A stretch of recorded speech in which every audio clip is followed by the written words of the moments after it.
Now that we are able to reconnect or connect with Governor Kayode Fayemi, who is joining us from Abuja virtually, over the landmark decision of the Supreme Court on Friday. The verdict is that the Supreme Court has declared as unlawful and unconstitutional the Executive Order 10 on the funding of state judiciary and legislature. Governor Kayode Fayemi has joined us. Thank you so much, Your Excellency, for joining us. And I must say thank you, because I know it was a stressful one, having to be in transit and then eventually being able to settle down and to speak to us. Give us a sense of what the governors wanted, because the intent, according to the presidency and the executive, was that the Order 10 was to give some independence to the legislature and the judiciary in the state. But the governors were not happy and they went to court. Now that you have gotten the judgment, what next? Well, thank you very much, Seun, for having me on your program. Let me state up front that governors are committed to the agreement we reached with the representatives of the legislature and the judiciary, the presence of the Honorable Minister of Labor and Employment. So that memorandum of understanding that we reached is sacrosanct. We're not changing our position on that, and already virtually all state governments have incorporated this in Budget 2022. Autonomy is on course. There's no running away from that in principle position that the Nigerian Governors Forum and my brother governors have taken in all their states. However, we were after a principle. This is a democracy that is founded on the rule of law and on extant provisions of the Constitution. The Constitution has already stipulated clearly how the notion of judicial autonomy or legislative autonomy should be addressed. We felt that Mr. President was misadvised by his officials who asked him to go for Executive Order 10. We said as much to Mr. President, and he was gracious enough to ask that our position be considered when he asked the Chief of Staff to set up a meeting between myself, my Vice Chairman, as well as the Honorable Attorney General and the Federal Minister of Finance. And at that meeting, we stated this position, and we were only going to court to ensure that this does not become a precedent in which the federal government can go into the federation account and remove funds belonging to state in an arbitrary manner. That's the principle we were after. We were not after stopping our commitment to judicial autonomy and our discussions and agreement with the Conference of Speakers and the National Judicial Council. I think it's important to make that point. However, we are also before the Temple of Justice. What we took to court was our understanding that capital funds should be undertaken by the National Judicial Council, not the state. And we asked for what we consider to be what is owed by the National Judicial Council on behalf of the federal authority to states. Of course, the Supreme Court found that not to be the case. They didn't rule in our favor. They still felt states should take responsibility for that in a split decision of 4 to 3 justices of the Supreme Court. We're not happy about that, but for us, we would always abide by the position that has been taken by the highest court in the land. And we hope that that is the spirit with which the federal authority would also take the position of the Supreme Court on the Executive Order 10. I mean, if you listen to some legal opinions on this matter, it was a very tight one from the Supreme Court. But some legal opinions have it that the governors are the major problems of the issue of the independence of judiciary and legislature in the state, the overbearing nature of the executive arm of government, and perhaps the overstepping of some governors in the state, not allowing these arms of government to perform their duties. In fact, the allegations are that the governors are the ones sabotaging the independence of judiciary. Going to court, it does look that that was exactly what has happened. Well, Sean, you can allege, but when you allege, you also have a duty to prove the allegations. Governors at the receiving end of the media attacks and the attacks of some individuals who have taken a position as far as this issue is concerned. And regardless of what governors do, regardless of the commitment we've demonstrated, they will still hold on to that misadvised position. Governors have no objection to financial autonomy for the judicial arm of government or the legislative arm of government. However, it is clear that it is an autonomy that is based on the resources available to the state. It cannot just be an arbitrary autonomy in which you award funds without reason to any arm of government.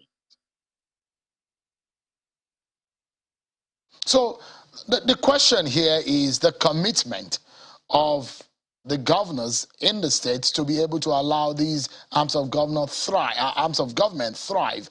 For example, in a lot of states, the salaries and emoluments accrued to the judges have not been reviewed in several years. In almost 6-7 years, the judges have maintained the same salary structure. And these are some of the issues. And perhaps another one is the fact that some of the judges or the head of the judiciary in the state, they go cap in hand, begging the governors for monies and funding for the arms of government. How then can Nigerians get a commitment from the governors that things will change from the status quo?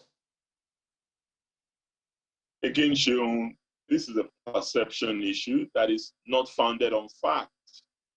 One, for judges of the High Court and the Court of the Sharia Court, Industrial Court, and the Federal High Court, State and Federal High Court, we are not responsible for their salaries. The National Judicial Council is responsible for their salary. As a matter of fact, we're on record. If you check speeches I have made on this, I have condemned the fact that judicial remuneration has not changed over the years, and that we really ought to do something about it, because what judges are getting by way of salaries is frankly a pittance. And the authorities ought to take a position on that. My own Attorney General chaired a committee on behalf of the Federal Ministry of Justice and the National Judicial Council on this matter, and their recommendation is clear that the remuneration and salary should significantly be better than what it is now. Yes, we are responsible for allowances, and allowances vary from state to state depending on the resources available to the state. But what we have now agreed to in the memorandum of agreement that we entered into with the judiciary and the legislature would inevitably take care of that, because the state allocation committees have now started sitting, and the judiciary and the legislature have representatives in these state allocation committees, which is similar to FAC that our own commissioners of finance attend. And it is at that body on a monthly basis that what is coming to the state would determine what each arm of government gets on an applied principle that has already been established in budget 2022. I think it's important for people to know this. rather than just have a carte blanche criticism of governments. I mean, we know that we are footballs to be kicked as elected leaders, but anyone who wants to kick governors should be ready to do so with facts, not fiction. All right, I'm asking the question based on reaction and facts on this matter, Governor. And as a chairman of the Governors Forum, I'd like to also know that does the Governors Forum object to the possibility that the monies accrued to the legislature and the judiciary in the state goes straight to them without having to go first to the executive? Is this a possibility? The state runs one economy and we have one budget. Don't forget, it is the legislature that appropriates. All we do is suggest. And as part of that appropriation, there is a section of the budget that is dedicated to the judiciary, and there's another section that is dedicated to the legislature, collectively agreed in the processes leading up to the Appropriation Act. So when you say go straight to them, what do you mean? The money goes straight to them anyway.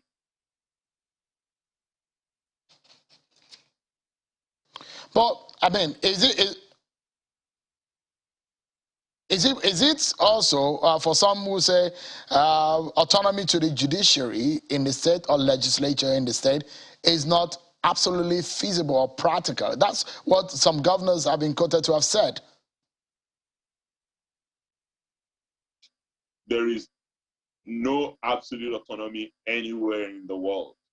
There are still states, in fact, where the judiciary or the legislature may be shortchanged as a result of this autonomy, financial autonomy agreement that has been reached, because governors may no longer be as generous as they've been in releasing money for unappropriated initiatives that some states have had cause to do in the past. Now that there is a very clear provision and an extant guideline for what to do, it is what is due to the judiciary or the legislature that would come. And that is based on the percentage of what comes to the state.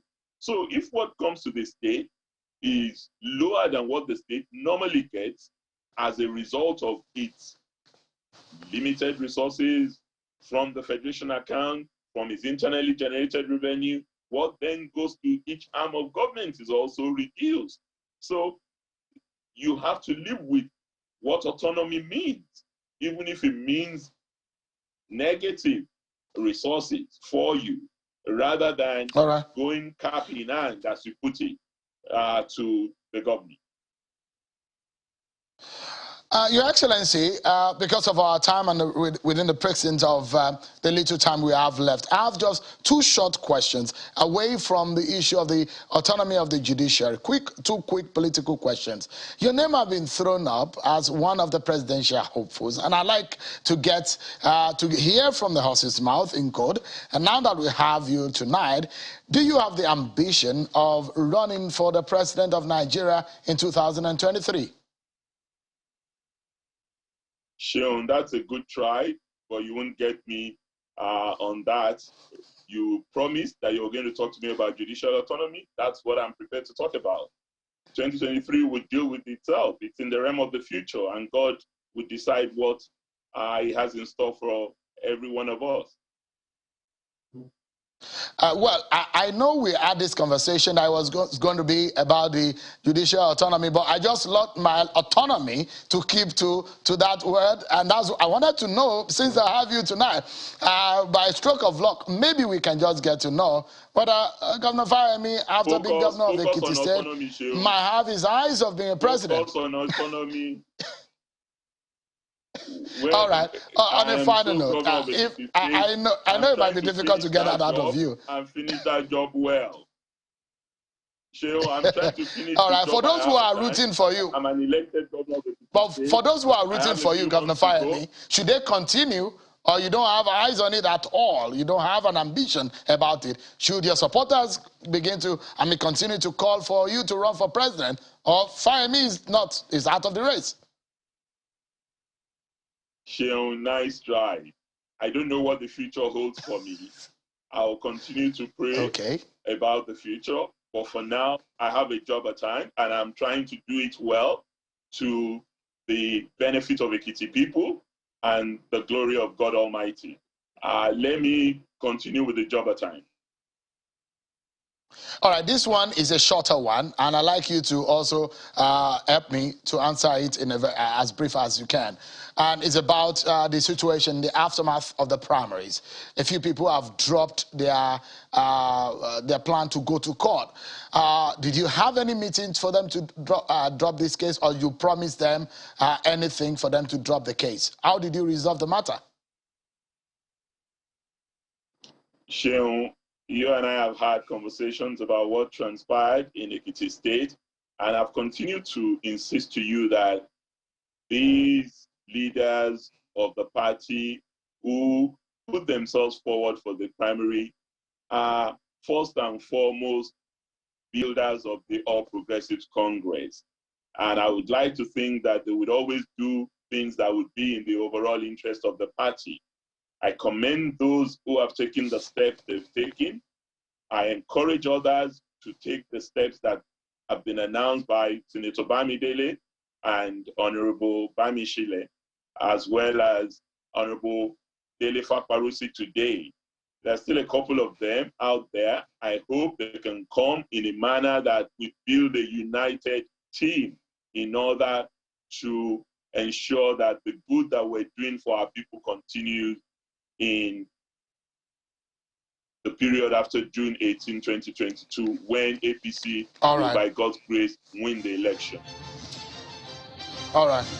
I must sincerely thank you, Governor Fayemi. I know what it took to get you off the plane and get you straight for this interview, but thank you so much for joining us. But don't forget that you need to come join us in the studio, and let's talk about Ekiti politics and national politics at some time that is comfortable to you. Thank you so much, Governor Fayemi, for joining us tonight. The chairman of the Governors Forum and Governor of Ekiti State, Kayode Fayemi. Thank you. Thank you. Thank you. But that's our show for tonight, everyone. Many thanks for watching. Thank you. Bye for now, everyone.